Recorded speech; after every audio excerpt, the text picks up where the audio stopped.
કે અત્યારે લગ્ન સિઝનની શરૂઆત થઈ ગઈ છે. એવા સંજોગોમાં સોના અને ચાંદીના ભાવો આસમાનને ફાડીને ઉપર જતા રહેશે એવી હાલત છે. 13 એપ્રિલ પછી ચાંદી અને સોનામાં એટલી બધી તેજી આવશે કે ના પૂછો વાત. 5,000 રૂપિયા તો લોન હતું તો લીધું નથી બાપ. ત્યાંથી લાયા હતા ત્યાંથી દુબઈથી લાયા હતા.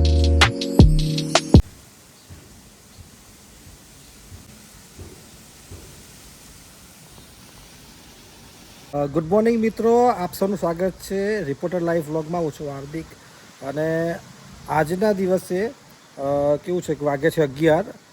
વ્લોગની શરૂઆત થોડી લેટ થઈ રહી છે, પરંતુ ભારે પવન છે, પવનનો માહોલ છે અને અમારી એક દુઃખદ ઘટના બની હતી એટલે બધા ત્યાં ગયા હતા. જો મિત્રો ભારે પવન છે, પવન જોઈ લો તમે, બતાવું તમને. ઘર આગળ બેઠો છું મારા મોટી સ્ટોર ઘરે અને જો ભારે પવન છે, સતત પવનો ફૂંકાઈ રહ્યા છે એટલે ખૂબ સાચવવા જેવું છે અને ઠંડી પણ જબરદસ્ત લાગી છે. જો આ સરસ મજાનો તડકો છે અને તડકામાં હું બેઠો છું શાંતિથી અને સરસ સારું લાગે છે બેઠો છું. પછી આ ઘરે આવ્યા છે રિંકલને બંને, બસ હવે થોડી વારમાં નીકળી છે અહીંથી. આજે એકાદશીનો પણ દિવસ છે, સાથે સાથે રિંકલના જે દાદીમા હતા એમનું આજે દેહાંત થયું છે એટલે ત્યાં એમની અંતિમ ક્રિયા પૂર્ણ કરી ત્યાં જઈને આવી ગયા છીએ. લગભગ એમની ઉંમર હતી 97 વર્ષ જેટલી. એમની જિંદગી ખૂબ સારી રીતે પસાર કરી. કહેવાય ને કે ભાઈ લાઈફમાં કેવું છે કે દિવસ કહીને જીવી લો ને તો ઘણું છે, પરંતુ આવતીકાલ શું થશે એની ચિંતા કરીશું તો આજનો દિવસ ફરીથી ગઈકાલ થઈ જશે. વાત નાની છે પણ એનો અર્થ ખૂબ મોટો થાય છે. જિંદગી જીવી લેવી જોઈએ, ભવિષ્યનું આયોજન થાય, ભવિષ્યનો વિચાર કરીને દુઃખી ન થવાય. પપ્પા બેઠા છે, પપ્પાને મળીને નીકળીએ આપણે. પપ્પા જય શ્રી કૃષ્ણ. અમે જઈએ. હા હા, મમ્મી બાર ઊભા છે. રમેશભાઈ, ભાભી, જાનુને ગયા છે મંદિરે અને મળીને આપણે નીકળીએ. અમે જય શ્રી કૃષ્ણ. જય શ્રી કૃષ્ણ બેટા. હા.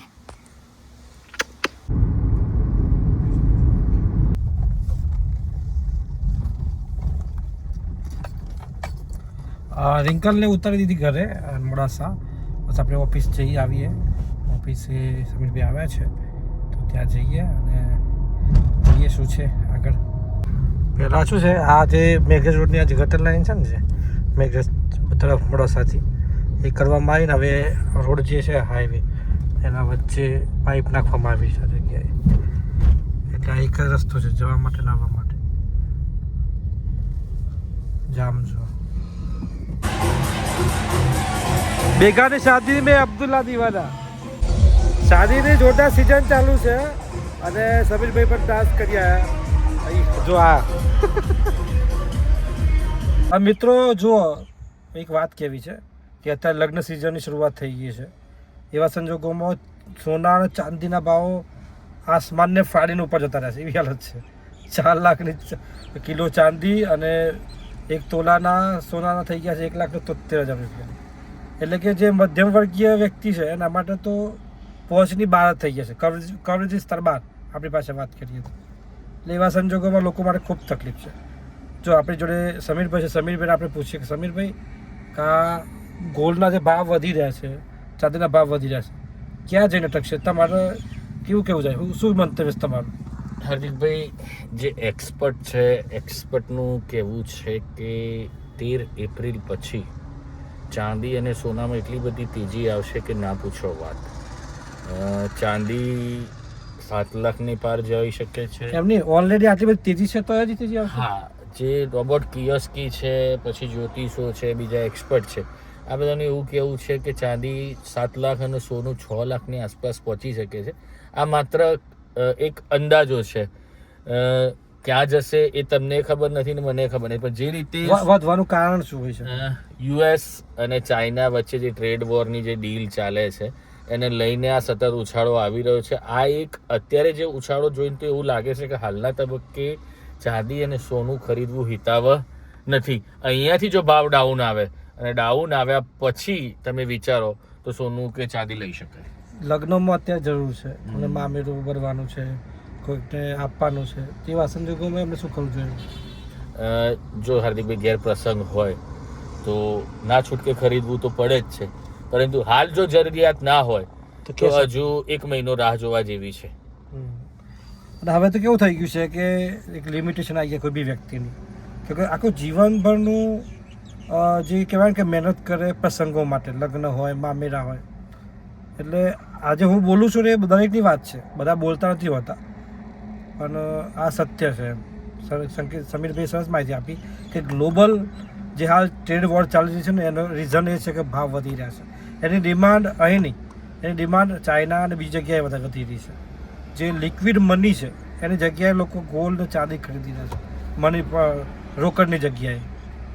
એટલે આ વ્યાલા એક સિમ્પલ ભાષામાં સમજાવવાનો પ્રયાસ કર્યો છે. આપણે કોઈ એક્સપર્ટ નથી, પણ એક અનુભવોમાંથી સાંભળેલું તમને કહી રહ્યા છે.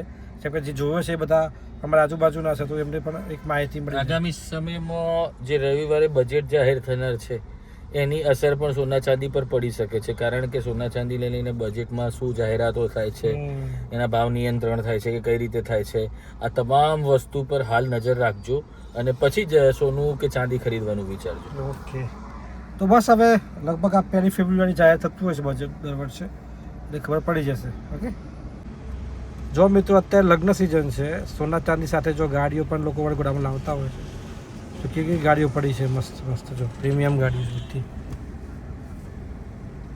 જો એ નંબર છે, રેન્ટલ માટે મળતી હોય છે. જો રમેશભાઈ છે, કાકા છે, અને બધે મિત્રો દુબઈ જઈને આવેલા છે. હા, રિટર્ન હે ને? Dubai return. દુબઈ કેટલા વર્ષ રહ્યા? 5 વર્ષ. 5 વર્ષ. તમે? ખાસા વર્ષ રહ્યા. એટલે 25 વર્ષ. 25 વર્ષ રહ્યા? 25 વર્ષ રહ્યા. હું વાત કરું? બેંકમાં રહ્યા. એ બેંકમાં? હા. બેંકમાં શું કરતા હતા? ઓફિસ બોયનું કામ કરતા. ઓફિસ બોયનું એમ? ઓહો, એટલે આખી યુવાની તમે દુબઈમાં કાઢી? એ વખતે દુબઈ કેવું હતું? તમે કઈ સાલમાં ગયા હતા? અમે ગયા હતા 22 વર્ષ? મારી ઉંમર 22 વર્ષની. 22 વર્ષ હતી. મારી 21 વર્ષની હતી. તમારી 21 વર્ષની હતી. હું ગયો તો 88માં. 88માં. ને 2001માં રિટર્ન. પણ કેટલા દેશ જોયે ખબર? હા. 21 પછી મસ્કત જોયું, દુબઈ જોયું, સાઉદી જઈએ, બધે જઈએ.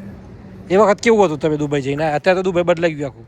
દુબઈ બદલાઈ ગયું એટલે એ વખતમાં એવું હતું કે દુબઈની અંદર અમે જ્યારે ગયા ને હા તારી કંપની નહોતી. હા એ વખતે ભાવ હતો ને 1 રૂપિયાના 3 રૂપિયા થતા હતા. હા 1 દિરહમ ત્યાંનો, હા. અહીંયા ઇન્ડિયાના 3 રૂપિયા, એટલે 1000ના 3000.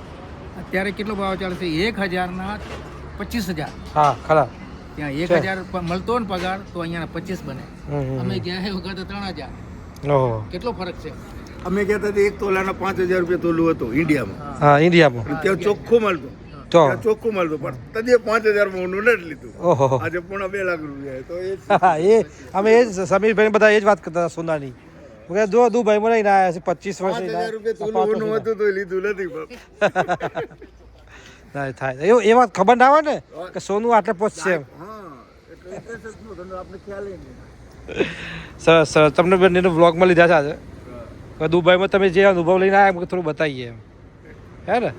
તમે દુબઈમાં જઈને આવ્યા 25 વર્ષ રહ્યા, કેવી જવાબદારીઓ પૂરી કરી પૈસો લઈને આવ્યા પછી? હા, જો મારી 3 છોકરીઓ હતી, 1 છોકરો હતો. 3 છોકરીઓ પરણાવી. તો પછી ત્યાંથી લાવ્યા હતા કે છોટું ત્યાંથી દુબઈથી લાવ્યા હતા? જ્યારે આવું ત્યારે નાનામાં નાની વસ્તુ ચમચી થી લઈને ઘરની ટોટલી વસ્તુ એના ઘરમાં મળે. હા દુબઈની. વાહ. આપણા આ શું બહારથી કમાઈને લાયા હતા તે આપણી મેળે બધો લગ્ન કરી નાખ્યા. ના સારું તમે હા, અને સરસ કર્યું. બધા ધામધૂમથી લગ્ન કર્યા અને પછી થોડાક પૈસા વધ્યા તો દુકાન લઈ લીધી છે મોડો એ વધી. એ વધી. જો મિત્રો વાત એ છે કે અહીં અમારા જે એટલાન્ટા થિયેટર છે ને ત્યાં આખી વ્યવસ્થા એ સંભાળે છે નીચે જે આખી વાહનોની. હવે એમને મસ્ત વાત કરી કે મેં સાંભળ્યું કે ભાઈ બંને દુબઈ જઈને આવ્યા હતા, તેમનો અનુભવ લેવા વખતની આ વાત છે અને કેવી જવાબદારી એમને પૂર્ણ કરી. આજે ભારતમાં છે આખો જે શું કહેવાય કે જે જવાબદારીઓ છે ને એ દુબઈમાં રહીને એમને પૂરી કરી. 21 વર્ષ અહીંથી નીકળી ગયેલા. હા 21 વર્ષ છે અને તમે 21 વર્ષ છે તમે 2001 માં આવ્યો. 2001 તમે પાછા આવ્યા હતા તો દુબઈ રોકાઈ ગયા હોત? દુબઈ રોકાઈ ગયા તો સારું. દુબઈ ના રોકાયો, કારણ મારા ફાધર એક્સપોર્ટ થઈ હા, ગયા હા, ભૂકંપ પછી. હા, બીજી ફેબ્રુઆરી ફાધર એક્સપોર્ટ થઈ હા ગયા. 2001 માં એટલે ભૂકંપ. મને નફરત થઈ. હું પાછું મારા પપ્પાનો એક જ, હા એટલે મારી બે બેનનો. બધા રહેવા તો ક્યાંય પહોંચી ગયા. હા દુબઈ અત્યારે જો દુબઈમાં બી આવી ગાડીઓ હતી. અત્યારે અમે જોઈ હા અને અત્યારે બી આવી ગાડીઓની સુરક્ષા કરવાની છે. એ વખતે ગાડી જોઈ તમે હા, હા. 90 આ ગાડી મર્સિડીઝ ગાડી હે સમજ્યા, બધી ગાડી હતો, નિસાન, હા. ટોયોટા, પછી પેલી બીજી ફોર્ચ્યુનર ગાડી, હા એ ટેક્સીમાં ફરતી હતી. પૂછો અમને હા એરપોર્ટમાં જવા માટે. એ તમે દુબઈનો એવો સમય જોયો છે જ્યારે એની શરૂઆત હતી. મોબાઈલ યુગમાં મેં ફર્સ્ટ ટાઈમ મોબાઈલ જ દુબઈમાં જોયો. દુબઈમાં અહીં જોયો. હતો જ નહીં. 1999 ની વાત કરું. અમે ગયા ત્યારે મોબાઈલ નહોતા. મોબાઈલ 1996 કે 98 પછી મોબાઈલ ચાલુ થયા. તો સરસ, આપનો આભાર. બહુ સરસ મસ્ત માહિતી આપી દુબઈની. જો તમને બી જાણવા મળશે કે દુબઈમાં અહીં બેઠેલા જે વૃદ્ધ હોય એટલે એમને એવું નહીં ખબર ના હોય, દુનિયાદારીની ખબર હોય, દુનિયાએ ફરેલા હોય, પણ એમને પૂછવું પડે, એમને જાણવું પડે. અનુભવોથી ઘણી વખત કેવું થાય, મારા 10 વર્ષ સુધી મહેનત કરે ને પછી અનુભવ થાય, પણ અનુભવ વ્યક્તિ જોડે બેસો ને તે 10 વર્ષ બચી જાય તમારા જિંદગીમાં કંઈક કરવું હોય. એટલે આવો લાભ મળે. પણ અત્યારે કમાવા માટેનો અત્યારનો સ્કોપ સારો છે. અત્યારે સારો છે. કારણ કે 1 રૂપિયાના 25 રૂપિયા થાય, 1 લાખના 25 લાખ. બરાબર. જે પગાર હોય, હા અમારો પગાર કેટલો હતો સાહેબ ખબર હે? હા. એ વખતે કંપનીમાં 20 રૂપિયા એટલે 600 રૂપિયા. હા ત્યાં આગળ ખાવાનો ને રહેવાનો ને ખર્ચો ને અહીંનો એટલો ખર્ચો, એટલે એટલું સામે મળતર નહોતું મળતું. હા બરોબર. ને અત્યારે શું થાય બધી રીતે અત્યારે જે લોકો જાય છે ને એને ઘણો જ ફાયદો છે. એ અત્યારે કમાઈને આવે સમજ્યા. 25,000 તમારા મતે શું કહેવાય કે અત્યારે જવું જોઈએ? અત્યારે જવું જોઈએ એમ ને? અત્યારે જવું જોઈએ. અત્યારે જવું જરૂરી. અત્યારે અત્યારે જે સારું. યુવાન માણસો છોકરાઓ છે ને 20-25 વર્ષના અહીંયા પણ હું એ જ કહેવા માંગુ છું કે 20-22 વર્ષના હોય ને એમને ટ્રાય કરવું જોઈએ. અત્યારે ખોટા 6-7 હજારમાં ફૂટ્યા છે. એના કરતાં હા, હા, કોશિશ હા. કરીને બહાર નીકળી જાય ને, એવા વિદ્યાર્થીઓ બહુ છે. 4-5 વર્ષ કહી આવે ને તો પૈસા થઈ જાય. ચલો, આપનો ખૂબ ખૂબ આભાર વડીલ. આપનો બી આભાર. અમે તો આ બાહુબલી ઓરિજિનલ બાહુબલી. હા જો મિત્રો, વાત અહીંયા જે છે ખાસ કરીને કેવું છે કે દુબઈ જઈને આવ્યા એમનો પ્રવાસની વાત કરી આપણને અને ખૂબ મજા આવી.